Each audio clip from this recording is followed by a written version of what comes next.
السلام عليكم ورحمة الله وبركاته. الحمد لله رب العالمين، والصلاة والسلام على رسوله الأمين وعلى آله وصحبه أجمعين. أما بعد، قال الله عز وجل: اليوم أكملت لكم دينكم وأتممت عليكم نعمتي ورضيت لكم الإسلام دينا. عن الإرباض بن سارية رضي الله عنه أن رسول الله صلى الله عليه وسلم قال: تركتكم على المحجة البيضاء ليلها كنهارها لا يزيغ عنها بعدي إلا هالك. محترم علماء کرام، حاضرین مجلس، پردہ نشین خواتین اسلام، آپ لوگوں کے سامنے سورۃ المائدہ کی ایک آیت کا کچھ حصہ میں نے آپ لوگوں کے سامنے پڑھی۔ اللہ تبارک و تعالیٰ فرماتے ہیں: اليوم اکملت لکم دینکم واتممت علیکم نعمتی، کہ آج میں تمہارے لیے تمہارے دین کو مکمل کر دیا اور میں نے اپنی نعمت کو تم پر تمام کر دیا۔ وَرَضِيتُ لَكُمُ الْإِسْلَامَ دِينًا، اور اسلام کو دین ہونے کے اعتبار سے میں اس سے راضی ہو گیا۔ اللہ کے رسول صلی اللہ علیہ وسلم فرماتے ہیں کہ لوگوں، میں تمہیں ایک واضح اور صاف راستے پر چھوڑ کر جا رہا ہوں، جس کی راہیں بھی دن کی مانند روشن ہے، اور اس میں اس کے بعد بھی کوئی ہلاک ہونا ہے تو ہلاک ہونے والا ہی ہلاک ہو سکتا ہے۔ ہمارا یہ دین، دین اسلام، مکمل دین ہے۔ اللہ تبارک و تعالیٰ نے رسول اکرم صلی اللہ علیہ وسلم کی زندگی میں اس کو مکمل کر دیا۔ اس دین میں نہ اضافہ ممکن ہے نہ ہی کمی ممکن ہے۔ اللہ تبارک و تعالیٰ نے اس دین کو مکمل کر دیا ہے، اور اللہ کے رسول صلی اللہ علیہ وسلم اپنی زندگی میں اس دین پر چلنے کا مکمل طریقہ ہمیں بتلا دیا۔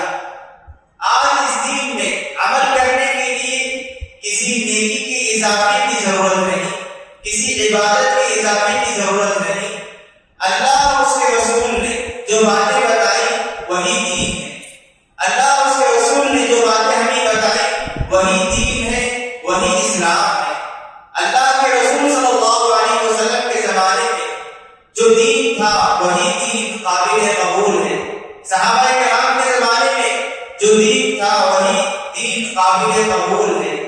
ان کے بعد دین کے نام پر، نیکی کے نام میں، عبادت کے نام پر اسلام میں کوئی بھی چیز یا کسی چیز کا اضافہ کرنا بدعت کہلاتا ہے۔ اور اللہ کے رسول صلی اللہ علیہ وسلم نے جانتے ہوئے فرماتے گئے کہ لوگوں، میں تمہیں ایک واضح اور صاف راستے پر چھوڑ کر جاتا ہوں، جس کی راہیں بھی دن کی مانند روشن ہے۔ کوئی بھی چیز اللہ کے رسول صلی اللہ علیہ وسلم نے ایسی نہیں چھوڑی کہ جس کے تعلق سے امت کو ضرورت تھی اور اللہ کے رسول نے نہ بتایا ہو، ایسی کوئی بات نہیں۔ اللہ کے رسول صلی اللہ علیہ وسلم اسی لیے بھیجے گئے تھے تاکہ آپ لوگوں کو دین کی ساری باتیں بتلا دیں۔ جب اللہ کے رسول صلی اللہ علیہ وسلم ساری باتیں بتلا دیے تو اس کے بعد اللہ کے رسول صلی اللہ علیہ وسلم کی زندگی ختم ہوئی اور اللہ کے رسول صلی اللہ علیہ وسلم یہ زندگی چھوڑ کر چلے گئے۔ تو اس طرح ہمارا عقیدہ یہ ہونا ہے کہ اللہ تبارک و تعالیٰ نے اس دین کو مکمل کر دیا۔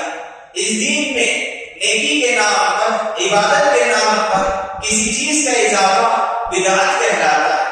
اور اللہ کے رسول صلی اللہ علیہ وسلم نے فرمایا: من احدث فی امرنا ھذا ما لیس منہ فہو رد۔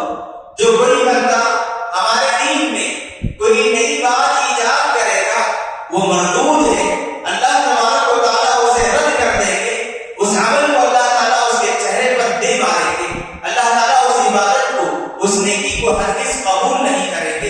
اور اللہ کے رسول فرماتے ہیں من عمل عملا لیس علیہ امرنا فہو رد.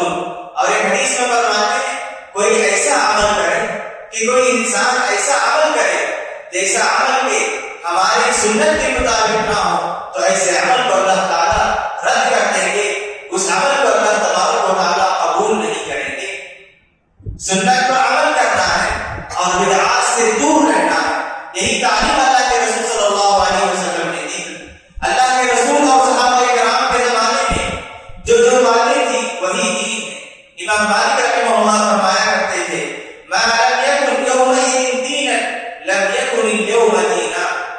اللہ کے رسول اور صحابہ کرام کے زمانے میں جو بات دین نہیں تھی ان کے جانے کے بعد وہ دین نہیں ہو سکتی، وہ باتیں دین میں داخل نہیں ہو سکتی. اللہ کے رسول صلی اللہ علیہ وسلم نے ساری باتیں ہمارے لیے واضح کر دی. آج ہمارا کوئی ایسی بات یہ کہیں کہ یہ بھی نیکی اللہ کے رسول نے یا صحابہ کرام نے اس کے تعلق سے ہمیں نہیں بتلایا تو یہ اللہ کے رسول صلی اللہ علیہ وسلم پر بہت بڑا بہتان ہوگا. تو اسی لیے ہمیں سنتوں کو سمجھنا ہو، سنتوں کو جاننا ہو، سنتوں کی اہمیت کو سمجھنا ہوگا. جب کبھی کوئی عمل کرے، جب کوئی نیکی کی طرف ہم آگے بڑھے تو ہمیں یہ دیکھنا ہے کہ کیا سنت ہے اللہ کے رسول سے صحابہ کرام سے ثابت ہے یا نہیں. جب کوئی عمل اللہ کے رسول سے یا صحابہ کرام سے ثابت ہو تو اس عمل کو ہمیں اختیار کرنا چاہیے، اس نیکی میں ہمیں آگے بڑھنا چاہیے. اگر کسی عمل کے تعلق سے وہ کتنا ہی اچھا کیوں نہ ہو، اس عمل کے تعلق سے بات معلوم ہو کہ اللہ کے رسول نے اس کی طرف رہنمائی نہیں کی، صحابہ کرام نے اس طرح کا عمل نہیں کیا تو اس طرح کے عمل سے ہمیں دور رہنا چاہیے.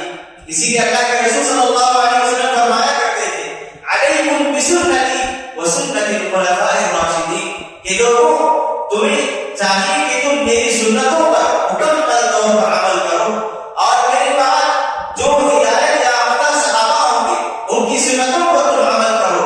فعلیکم بسنتی وسنت الخلفاء الراشدین وعضوا علیہا بالنواجذ.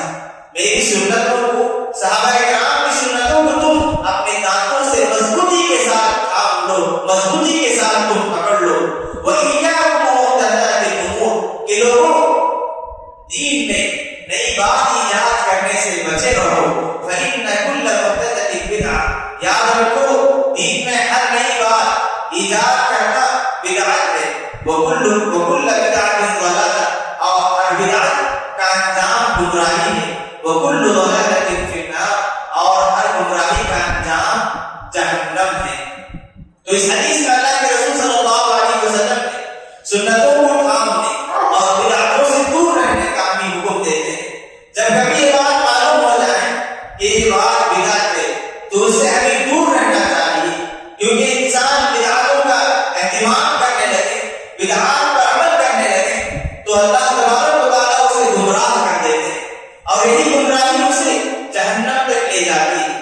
بدعات سے دور رہنا بہت ضروری ہے. بدعات سے دور رہنے کے لیے بدعات کو سمجھنا ہوگا، بدعات سے دور رہنے کے لیے بدعات کے نقصانات کو سمجھنا ہوگا، بدعات سے دور رہنے کے لیے بدعات کے قواعد کو سمجھنا ہوگا کہ بدعات کس قدر کئی گزری بات ہے کہ اللہ اس کے رسول نے بدعات کو بالکل پسند نہیں کیا اور اللہ کے رسول صلی اللہ علیہ وسلم نے ہر بدعت کو گمراہی کہا اور کہا کہ یہی گمراہی انسان کو جہنم میں لے جائے گی. تو اس اعتبار سے بدعت انجام کے اعتبار سے بہت ہی خطرناک ہے. بدعتی جو بھی عمل کرتا ہے چاہے وہ کتنی کوشش کتنی محنت کیوں نہ کرے، اللہ تبارک و تعالیٰ کے پاس اس بدعتی کا وہ عمل قابل قبول نہیں ہوگا. بدعتی عمل کرتا جائے گا، نام اعمال میں نیکیوں کے بجائے اللہ تبارک و تعالیٰ کی ناراضگی، اللہ تبارک و تعالیٰ اس کے نام اعمال میں گناہ لکھیں گے. اور یہ لوگ جو بدعات میں آگے بڑھتے جائیں گے وہ اپنے آپ میں یہ سمجھتے ہوں گے کہ ہم بہت بڑی نیکیاں کرتے ہیں، ہمارے نام اعمال میں بہت زیادہ نیکیاں آ رہی ہیں، حالانکہ اللہ تبارک و تعالیٰ کے پاس ان کی نیکیوں کا کوئی اعتبار نہیں ہوگا، کیونکہ انہوں نے ایسا عمل کیا جس کا نہ تو قرآن میں ثبوت ہے نہ حدیث میں ثبوت ہے. ایسے عمل انہوں نے کیے جسے اللہ کے رسول نے روکا ہے. آپ غور کر کے دیکھیں جتنے بدعتی حضرات ہوتے ہیں وہ لوگ ایسے عمل کرتے سے زیادہ کرتے ہیں جن سے اللہ کے رسول صلی اللہ علیہ وسلم نے روکا ہے. جب آپ ان سے زیادہ کہیے کہ یہ عمل بدعت ہے، اس طرح کرنا بدعت ہے، تو بجائے کہ وہ بدعت کو چھوڑے اسے ضد کے ساتھ اسے کرنے کی کوشش کرتے ہیں، اس عمل پر اصرار کرتے ہیں. اور جب ان سے کہا جاتا ہے کہ اس کے مقابلے میں سنت یہ ہے، سنت آپ پر عمل کرنے کے لیے تیار نہیں ہوتے. تو اسی لیے بدعتی کے دل سے سنت کی محبت نکل جاتی ہے، اللہ کے رسول صلی اللہ علیہ وسلم کی احادیث سے محبت نکل جاتی ہے. وہ سنتوں پر عمل کرنے کے لیے آگے نہیں بڑھے گا، بلکہ وہ بدعتوں کے رواج دینے میں، بدعتوں کو آگے بڑھانے میں یا بدعتوں کو پھیلانے میں بہت زیادہ کوشش کرے گا. اسی لیے ہمیں جاننا چاہیے کہ بدعتی کا کوئی بھی عمل اللہ تبارک و تعالیٰ قبول نہیں کریں گے. سورۃ الکہف کے آخر میں اللہ تعالیٰ فرماتے ہیں قُلْ هَلْ نُنَبِّئُكُم بِالْأَخْسَرِينَ أَعْمَالًا، کہ نبی آپ ان سے پوچھئے کہ اعمال کے اعتبار سے گھاٹے میں رہنے والے کون ہیں، کیا آپ جانتے ہیں کیا؟ یعنی بدعتی عمل تو کرتے ہیں لیکن عمل کرنے کے باوجود نقصان میں رہنے والے، گھاٹے میں رہنے والے کون ہوں گے؟ اللہ تعالیٰ فرماتے ہیں الذین ضل سعیہم فی الحیاۃ الدنیا وہم یحسبون انہم یحسنون صنعا، جن کی دنیا میں کی گئی کوششیں ضائع ہو جائیں گی، وہ اپنے آپ میں سمجھتے ہوں گے کہ ہم بہت زیادہ نیکی کر رہے ہیں. بدعتی نیکیوں میں آگے بڑھتے ہیں لیکن ایسی نیکی ہوتی ہے کہ جسے اللہ اور اس کے رسول پسند نہیں کرتے، جس کی طرف اللہ اور اس کے رسول نے رہنمائی نہیں کی. ایسی نیکیوں میں آگے بڑھنے سے ان کو کچھ بھی فائدہ نہیں ہوگا. وہ اپنے آپ میں محنت تو کریں گے لیکن محنت رنگ نہیں لائے گی، محنت کچھ بھی فائدہ نہیں دے گی اور ان کی ساری کوششیں اللہ تبارک و تعالیٰ ضائع کر دیں گے. تو کیا کوئی عقل مند یہ چاہے گا کہ دنیا میں وہ محنت بھی کرے لیکن اسے اس کا صلہ نہ ملے؟ ایسا کوئی بھی انسان نہیں چاہے گا. اسی لیے جو بھی سنتوں پر عمل کرتے ہیں انہیں یہ خوشخبری دی گئی کہ اللہ تبارک و تعالیٰ ان کے اعمال قبول کرتے ہیں. جب ان کے عمل سنت کے مطابق ہو، اخلاص کے ساتھ ہو، تو اللہ تبارک و تعالیٰ ان کے اعمال قبول کرتے ہیں.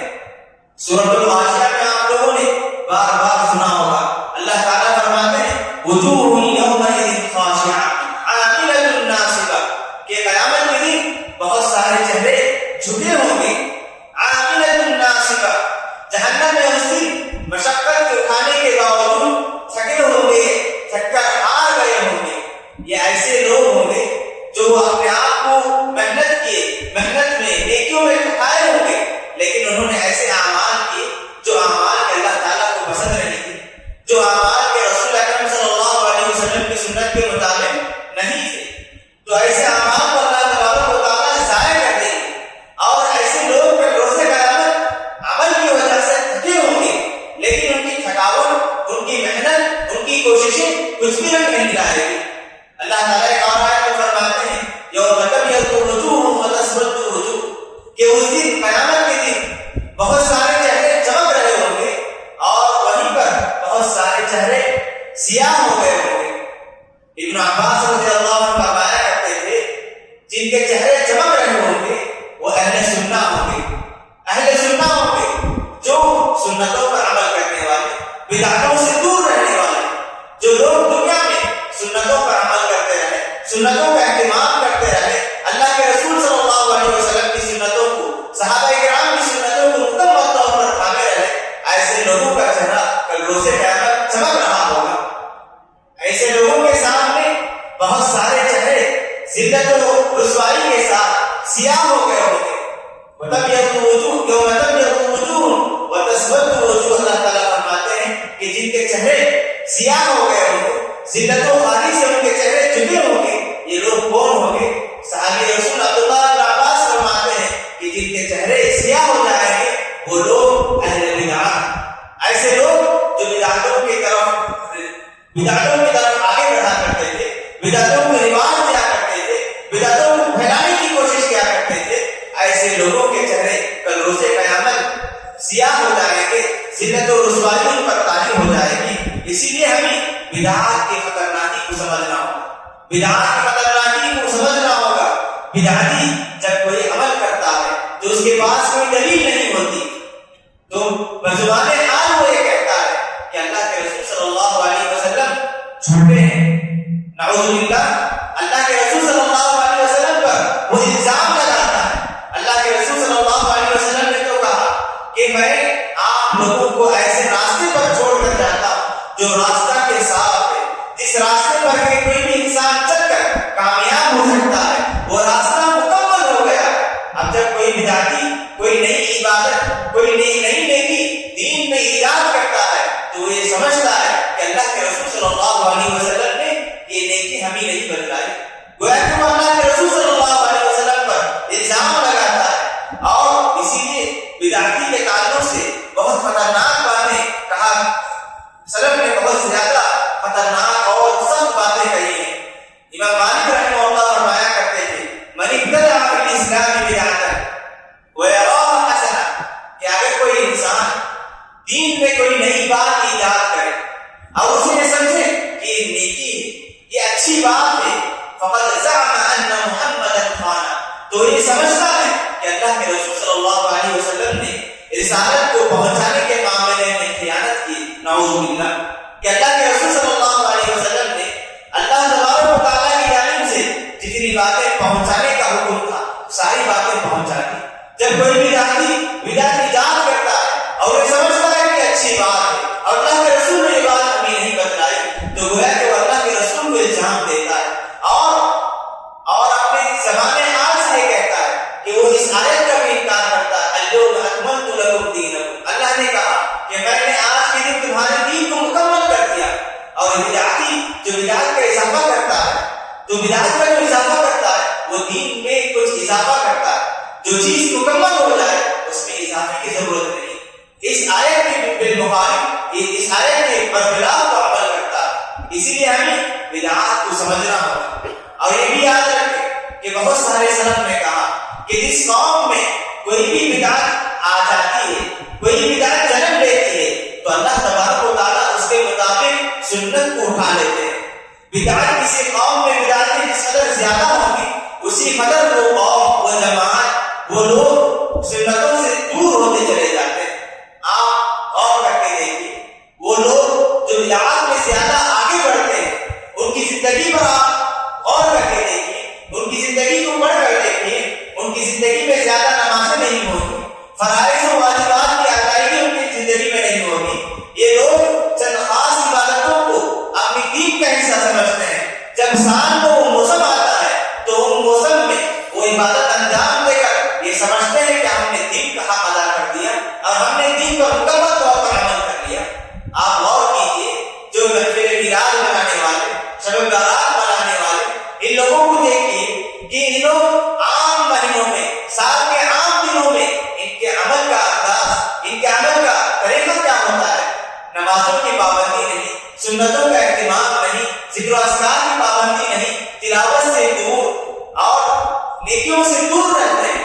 جب یہ موسم آتا ہے تو ان کے اندر دین نام کی چیز جاگ ہوتی ہے اور یہ لوگ دین کے نام پر محفل مناتے ہیں, جلسے مناتے ہیں, اور جیسے جلسے ختم ہوتے ہیں تو یہ ایسے ہی اس جلسے سے نکل جاتے ہیں گویا کہ ان کے دین سے کچھ بھی تعلق نہیں.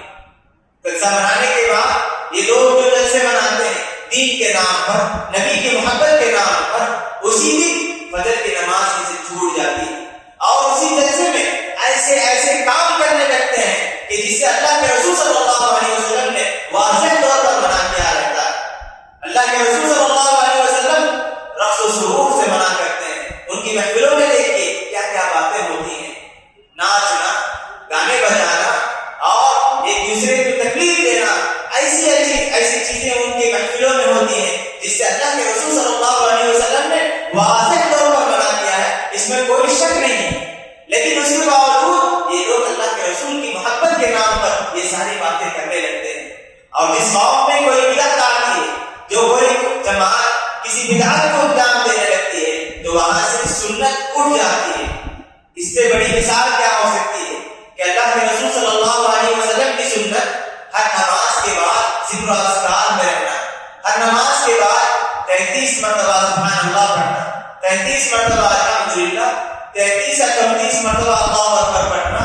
اس کے بعد سورۃ الاخلاص, معوذتین, ان تمام سورتوں کا اہتمام کرنا. یہ اللہ کے رسول صلی اللہ علیہ وسلم کی سنت ہے. آپ بہت سارے مساجد میں دیکھیے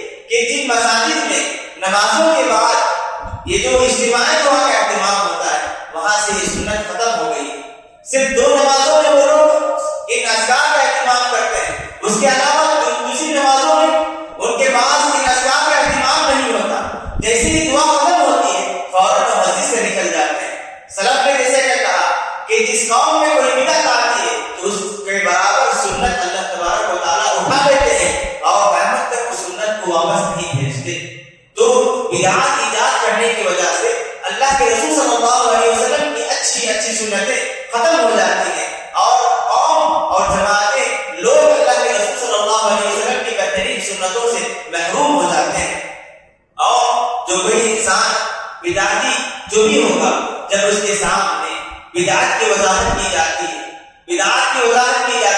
اور اللہ کے رسول صلی اللہ علیہ وسلم کی سنت یا حدیث کا بیان کرتے ہیں تو بجائے کہ اللہ کے رسول کی سنت کو وہ قبول کرے اللہ کے رسول کی سنت سے اور اللہ کے رسول کے حدیث سے وہ بغض میں رکھتا ہے. جب ان تک بات پہنچائی جاتی ہے تو بجائے کہ اللہ کے رسول کی حدیث کو قبول کرے اللہ کے رسول صلی اللہ علیہ وسلم کی سنت کے خلاف کہنے لگتے ہیں اور اللہ کے رسول صلی اللہ علیہ وسلم کی حدیث کو قبول کرنے کے بجائے اسے رد کر دیتے ہیں. آپ غور کر کے دیکھیں جن لوگوں کے پاس بدعتیں زیادہ ہوتی ہیں ان میں لا علمی زیادہ ہوتی ہے, ان کے پاس علم کم ہوتا, علم نہ ہونے کی وجہ سے بہت زیادہ ان کے اندر بدعات جنم لیتے چلے جاتے ہیں. بدعات سے دور رہنا ہے تو ہمیں سنتوں کا علم حاصل کرنا ہوگا کہ اللہ کے رسول صلی اللہ علیہ وسلم کی سنتیں کیا ہیں. اللہ کے رسول صلی اللہ علیہ وسلم کی احادیث پر عمل کیا کرتے تھے, ان احادیث کو جاننا ضروری ہے. بدعات سے دور رہنے کے لیے بدعات کے نقصانات کو بھی جاننا ضروری ہے. محترم حضرات, بدعات کو جاننے کے لیے ایک اہم بات یہ بھی یاد رکھنی ہے کہ اسلام میں یہ ضروری نہیں کہ انسان کثرت عمل کرتے چلے جائے. کثرت عمل اسلام میں معیار نہیں. زیادہ عمل کرنا اللہ تبارک و تعالیٰ کو پسند ہے, بلکہ اللہ تعالیٰ کو وہ عمل پسند ہے جو اللہ کے رسول کی سنت کے مطابق انسان سنت کے مطابق عمل کرے اور وہ کم عمل بھی کرے, تھوڑا سا عمل بھی کرے تو اللہ تبارک و تعالیٰ اسے قبول کرتے ہیں. اس کے بدلے وہ ثواب عطا فرماتے ہیں کہ ایک انسان سنتوں کے مخالف بدعات انجام دے کر لمبی نماز پڑھنے لگے اور لمبی بڑی عبادتیں انجام دینے لگے لیکن اللہ کے رسول کی سنت اس کے مطابق نہ ہو. یاد رکھیں بہت سارے لوگ یہ سمجھتے ہیں کہ کثرت عبادت معیار. جو بھی بندہ کوئی بھی انسان کسی بھی آدمی کو دیکھتے ہیں کہ وہ نیک ہے, بڑی داڑھی والا ہے, عبادت میں آگے بڑھنے والا ہے, تو لوگ یہ سمجھتے ہیں کہ اس کا وہ جو بھی عمل کرے وہ عمل قابل قبول ہے, وہ جو بھی عمل نہ کرے اسے حدیث کے مطابق سمجھتے ہیں. کثرت عمل یہ معیار نہیں ہے بلکہ عمل کا معیار سنت ہونا چاہیے. جس اللہ کے رسول صلی اللہ علیہ وسلم جیسے بتلائے ویسے ہی عمل کرنا, ایسے ہی عمل اللہ تبارک و تعالیٰ کے پاس قابل قبول ہے. اللہ تعالیٰ سورۃ الملک میں فرماتے ہیں الذی خلق الموت والحیاۃ لیبلوکم ایکم احسن عملا. اللہ تبارک و تعالیٰ وہی ہے جس نے موت اور زندگی کو پیدا کیا, لیبلوکم ایکم احسن عملا, کہ وہ تمہیں جانچے, تمہارا امتحان لے کہ تم میں سے کون بہترین عمل کرتا ہے. قاضی عیاض رضی اللہ عنہ رحمہ اللہ سے سوال کیا گیا ما احسن عمل, کہ احسن عمل سے مراد کیا ہے, بہترین عمل جو اس آیت میں سے مراد کیا ہے, تو انہوں نے کہا اصوبہ و اخلصہ, کہ کوئی بھی عمل بہترین ہونے کے لیے ضروری ہے کہ اس کے اندر 2 چیزیں پائی جائیں, اخلصہ و اصوبہ, کہ وہ عمل خالص اللہ تبارک و تعالیٰ کے لیے ہو, وہ عمل خالص اللہ تبارک و تعالیٰ کے لیے ہو, وہ اصوبہ وہ عمل خالص سنت کے مطابق. اگر کسی عمل میں اخلاص ہو, سنت کے مطابق نہ ہو, یہ عمل بھی قابل قبول نہیں. اگر کوئی عمل سنت کے مطابق تو ہو لیکن وہ اخلاص سے خالی ہو, ایسا عمل بھی قابل قبول نہیں. کسی بھی عمل کی قبولیت کے لیے دونوں شرطوں کا پایا جانا ضروری ہے کہ اس میں اخلاص بھی ہو, اللہ کے رسول صلی اللہ علیہ وسلم کی سنت کے مطابق بھی ہو, ایسے ہی عمل اللہ تبارک و تعالیٰ کے پاس قابل قبول ہے. اور یاد رکھیں کثرت عمل اللہ تبارک و تعالیٰ کے پاس قابل قبول نہیں ہے. اللہ کے رسول صلی اللہ علیہ وسلم ایک حدیث میں فرماتے ہیں کہ ایک زمانہ ایسا آئے گا کہ اس میں ایک ایسی جماعت آئے گی جسے خوارج کہتے ہیں.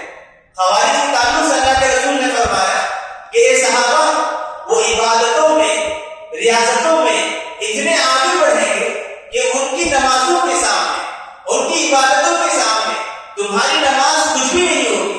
تم اپنی نمازوں کو ان کی عبادتوں کے سامنے، تم اپنی عبادتوں کو ان کی عبادتوں کے سامنے حقیر سمجھنے لگو گے. صحابہ کرام کی عبادت ان کی عبادت کے سامنے کچھ بھی نہیں ہوگی، لیکن ان کی کثرت عبادت کچھ بھی فائدہ نہیں دے گی. کیوں؟ کیونکہ ان لوگوں نے اللہ کے رسول صلی اللہ علیہ وسلم کی سنت پر عمل نہیں کیا. اللہ کے رسول فرماتے ہیں یمرقون من الدین کما یمرق السهم من الرمیہ، کہ اللہ کے رسول فرماتے ہیں کہ وہ لوگ دین سے ایسے ہی نکل جائیں گے جس طرح تیر کمان سے نکل جاتا ہے. تو اللہ کے رسول صلی اللہ علیہ وسلم اس حدیث میں خوارج کی گمراہی یہ بتاتے ہیں کہ خوارج اپنے عقل کے مطابق، قرآن اور حدیث کے مطابق انہوں نے عمل نہیں کیا، اس کے باوجود ان کی جو کثرت عبادت ہے انہیں کچھ بھی فائدہ نہیں دے گی. اسی لیے ہمیں یہ کوشش کرنی چاہیے کہ انسان سنتوں کو پہچانے، سنتوں کو جانے، ہر عمل کو قرآن اور حدیث کے مطابق کرنے کی کوشش کریں. اگر کوئی بھی قوم بدعات پر عمل کرنے لگے گی تو اللہ تبارک و تعالیٰ دنیا میں تو اسے بے شمار نقصانات سے دوچار کریں گے. کل روز قیامت بدعتی حضرات بہت سارے خیر و برکات سے محروم ہو جائیں گے. مشہور حدیث ہے، اللہ کے رسول صلی اللہ علیہ وسلم فرماتے ہیں انا خبرکم عند الحوض، کہ میں کل روز قیامت حوض کوثر کے پاس تمہارا استقبال کروں گا. میں تمہارے سے پہلے میں حوض کے پاس پہنچ جاؤں گا اور حوض سے میری ہر امتی کو جام پلاؤں گا. اللہ کے رسول فرماتے ہیں جب میں اپنی امتی کو جام پلاتا رہوں گا تو ایک قوم میرے پاس آئے گی، بڑی جماعت میرے پاس آئے گی، میں سمجھ لوں گا کہ وہ میری امتی ہے. اب سوال ہے کہ اللہ کے رسول صلی اللہ علیہ وسلم اپنی امتی ہے یہ کیسے پہچانیں گے؟ جیسا کہ ایک اور حدیث میں اللہ کے رسول نے فرمایا کہ کل روز قیامت جو لوگ زیادہ سے زیادہ وضو کا اہتمام کرتے ہیں ان کے وضو کے اعضاء چمکتے ہوں گے. ان کے وضو کے اعضاء کی چمک کو دیکھ کر اللہ کے رسول پہچان لیں گے کہ یہ میری امتی ہے. اور اللہ کے رسول صلی اللہ علیہ وسلم ان لوگوں کو جام پلانے کے لیے آگے بڑھیں گے. ایسے میں فرشتے انہیں آ کر اس بڑی جماعت کو روک لیں گے اور اللہ کے رسول صلی اللہ علیہ وسلم سے دور کر دیں گے. اور اللہ کے رسول اس وقت فرمائیں گے یا ربی امتی امتی، پروردگار یہ بھی میری امت کے لوگ ہیں، یہ بھی میری امت کے لوگ ہیں. تو اللہ تبارک و تعالیٰ کی طرف سے جواب ملے گا انک لا تدری ما احدث بعدک، اے محمد تمہارے جانے کے بعد، دنیا سے تمہارے جانے کے بعد ان لوگوں نے دین میں جو باتیں ایجاد کی تم نہیں جانتے. بدعات ایجاد کرنے کی وجہ سے اللہ تبارک و تعالیٰ انہیں روز قیامت جامع کوثر سے محروم کر دیں گے. اب اس پر بھی ہمیں غور کرنا چاہیے کہ اللہ کے رسول صلی اللہ علیہ وسلم اپنی امتی سے اعتبار سے پہچانیں گے کہ وہ لوگ عبادتوں میں آگے بڑھنے والے تھے، نمازوں کا اہتمام کرنے والے تھے، وضو کا اہتمام کرنے والے تھے، اس کے باوجود روز قیامت حوض کوثر سے محروم کر دیے جائیں گے کیونکہ ان کی عبادتیں اللہ کے رسول صلی اللہ علیہ وسلم کی سنت کے مطابق نہیں تھی. محترم حضرات، باتیں بہت زیادہ ہیں. بدعات کو پہچاننا، اس کے نقصانات کو جاننا ہمارے لیے اس لیے ضروری ہے کہ جب ہم بدعات کو پہچان لیں گے، اس کی خطرناکی کو سمجھیں گے تو ہمارے دلوں میں سنت کی محبت پیدا ہوگی، ہم سنت پر عمل کرنے کی طرف آگے بڑھیں گے. ہمارے معاشرے میں یہ جو مہینہ ہے ربیع الاول کا مہینہ، آئے دن لوگ نئی نئی بدعات ایجاد کرتے جاتے ہیں.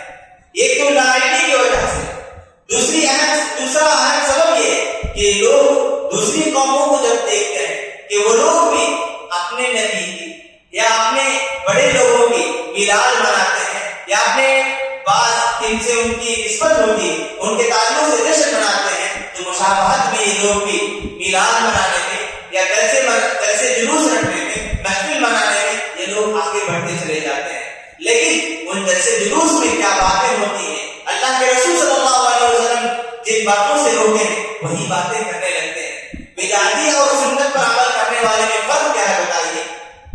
بدعتی اللہ کے رسول صلی اللہ علیہ وسلم نے جن باتوں سے روکا ہے ان باتوں پر عمل کرتا ہے، اور اللہ کے رسول نے جن کاموں کو کرنے کا حکم دیا وہ کام نہیں کرتا.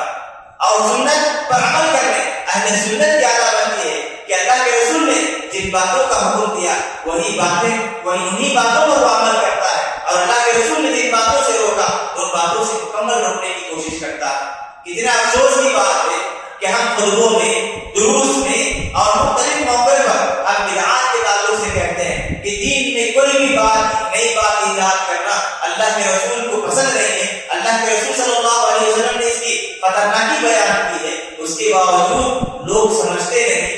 کچھ بڑے اپنے سے بڑوں کو دیکھتے ہیں کہ وہ لوگ کرتے ہیں تو عقل کو کام میں لائے بغیر آگے بڑھتے چلے جاتے ہیں۔ افسوس کی بات یہ کہ پچھلے سال ہمارے ملک میں کئی مقامات پر عید میلاد کے موقع پر ایک زمانہ تھا کہ عید میلاد کے موقع پر بس لوگ جشن منایا کرتے تھے، عید منایا کرتے تھے۔ یہ عید منانا خود بھی اسلام کے خلاف ہے۔ اللہ کے رسول نے کیا فرمایا کہ ہمارے دین میں صرف دو ہی عید ہے، عید الفطر اور عید الاضحیٰ، اس کے علاوہ کوئی عید نہیں۔ یہ لوگ اس دن کو عید کا نام دیتے ہیں، یہ بھی غلط ہے۔ اور اس سے بڑھ کر یہ کہ بہت سارے جگہوں پر اس دن میں 2 رکعت نماز بھی ادا کی گئی۔ جس طرح عید کے موقع پر مسلمان عیدگاہ میں جمع ہو کر 2 رکعت نماز انجام دیتے ہیں، 2 رکعت پڑھتے ہیں، کئی سالوں سے، پچھلے سالوں میں کئی مقامات پر 2 رکعت نماز بھی ادا کی گئی۔ اور اس سال ہم نے بہت سارے لوگوں سے سنا کہ بعض علاقوں میں خطبوں کا بھی اہتمام ہوا۔ جس طرح عید میں نماز کے بعد خطبوں کا اہتمام ہوتا ہے، تو گویا ان لوگوں نے دین میں ایک نئی عید کا ایجاد کیا، اور اس میں عام عیدوں میں جو باتیں ہوتی ہیں ساری باتیں انہوں نے داخل کر دی۔ لا علمی کی وجہ سے، بدعات کے نقصانات، بدعات کی خطرناکی کو نہ سمجھنے کی وجہ سے آئے دن بدعات میں اضافہ ہوتے چلے جا رہا ہے۔ اس لیے ہمیں چاہیے کہ آپ لوگ سنتوں کو سمجھیں، بدعات کی خطرناکی کو سمجھیں، اور ہمیشہ اللہ سے دعا کرتے رہیں کہ پروردگار ہمیں سنتوں پر عمل کرنے کی توفیق عطا فرما اور بدعات سے دور رکھ۔ یہ ہمیشہ ہماری دعاؤں میں ہونا چاہیے، کیونکہ ہم جس معاشرے میں رہتے ہیں، ہمارے پاس موبائل فون ہے، ہمارے پاس بہت سارے ایسے ویڈیو آتے ہیں کہ بدعتی حضرات بہت سارے ایسے شبہات بھیجتے ہیں کہ بہت سارے لوگ ان باتوں کو سن کر ان کے دلوں میں کچھ تبدیلی آنے لگتی ہے۔ ایسا نہیں ہونا چاہیے، ہمیشہ یہ دعا کرتے رہنا چاہیے کہ پروردگار ہمیں ثابت قدمی عطا فرما، سنت پر ہمیں زندگی گزارنے کی توفیق عطا فرما۔ بہت ساری باتیں ہیں، میں انہی باتوں پر اپنی بات ختم کرتے ہوئے اللہ سے دعا کرو کہ پروردگار جب تک تم ہمیں اس دنیا میں رکھ، سنتوں پر عمل کرنے، بدعات سے دور رہنے کی اللہ تعالیٰ تو ہمیں توفیق عطا فرما۔ جب تک اللہ تو ہمیں اس دنیا میں کتاب و سنت کے مطابق ہمیں عمل کرنے کی توفیق عطا فرما، ہر قسم کی بدعات سے دور رہنے اور اس کی قباحت کو ہر ایک کے سامنے بیان کرنے کی توفیق عطا فرما۔ اقول قولی ھذا